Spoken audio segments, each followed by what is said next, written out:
Bonjour à tous et bienvenue sur Tonton Jean pour cette nouvelle vidéo training avec ma sélection des 4 meilleurs exercices de pectoraux aux haltères.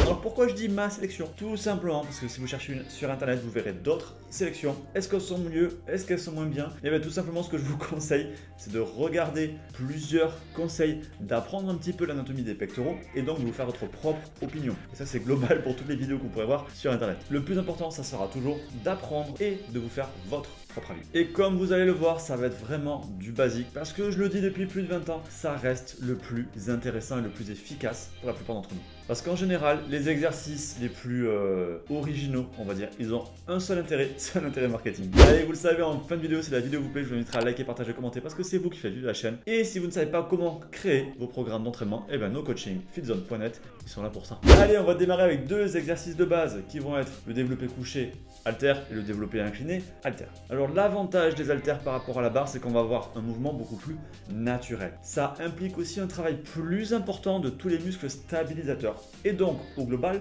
un travail musculaire plus complet. Les inconvénients, c'est qu'on va mettre un peu plus léger qu'à la barre. Il peut être aussi difficile de se mettre en place dès que ça devient un peu lourd. Personnellement, qu'à 30-36 kg ça va au-dessus, je galère vraiment à m'installer. Et bien sûr, on a un risque de chute de l'haltère ou de déséquilibre qui peut entraîner une blessure plus importante. Donc les haltères, tout simplement, ça demande plus de maîtrise. Et donc on démarre bien sûr avec une petite démo du développé couché avec haltère. Comme on est sur un plan horizontal, on va travailler l'ensemble des pectoraux sans mettre le focus sur une zone en particulier. On va quand même noter que chez certaines personnes, ça peut mettre l'accent sur le bas des pectoraux. Et bien sûr, comme on est couché, c'est là où on pourra mettre le plus lourd. Et le deuxième développé incliné avec haltère, on va mettre un peu plus léger, mais on va rajouter un focus sur le haut des pectoraux. Par contre, attention à l'inconvénient de cet exercice, suivant votre morphologie, suivant comment vous faites le mouvement, suivant aussi si vous mettez trop d'angle sur votre banc, vous risquez de prendre tout dans le deltoïde antérieur. Ça sera valable que ce soit à la barre ou aux haltères. Donc attention à bien le faire et à bien régler votre banc. Partie 2. Deux exercices maintenant d'isolation pour les pectoraux aux haltères. Et non, on ne verra pas de squeeze press tout simplement parce que cet exercice il est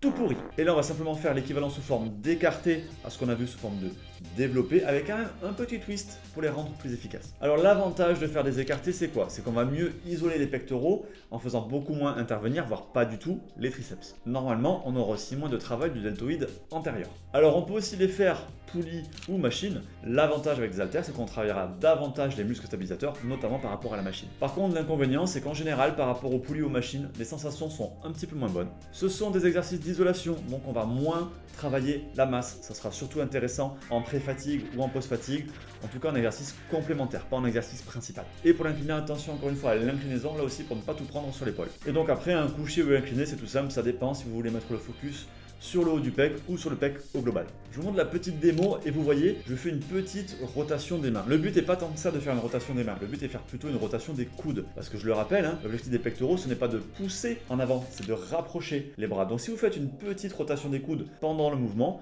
vous allez accentuer la fonction des pectoraux et donc améliorer les sensations et l'efficacité de l'exercice. Et bien voilà, maintenant vous savez comment choisir les 4 meilleurs exercices de pectoraux aux haltères. J'aurais éventuellement pu aussi citer le développé décliné aux haltères pour ceux qui ont vraiment un retard sur le bas des pectoraux, mais en vrai un retard sur le bas des pectoraux c'est très rare. Et si vous ne savez pas comment créer votre programme d'entraînement, votre programme de nutrition, etc., nos coachings fitzone.net sont là pour ça. Et si vous cherchez les meilleurs compléments alimentaires fabriqués en France, éco-responsables, Aquilab Nutrition, on est là pour ça aussi. Et voilà, évidemment terminé, j'espère qu'elle vous a plu, c'est le cas, vous le savez, je vous invite à liker, partager, commenter parce que c'est vous qui faites vivre la chaîne. Pensez aussi à vous abonner, activer les notifications, la petite cloche pour ne pas rater mes futures vidéos. D'ici là, je vous dis à bientôt, faites-vous plaisir, lâchez rien, à plus.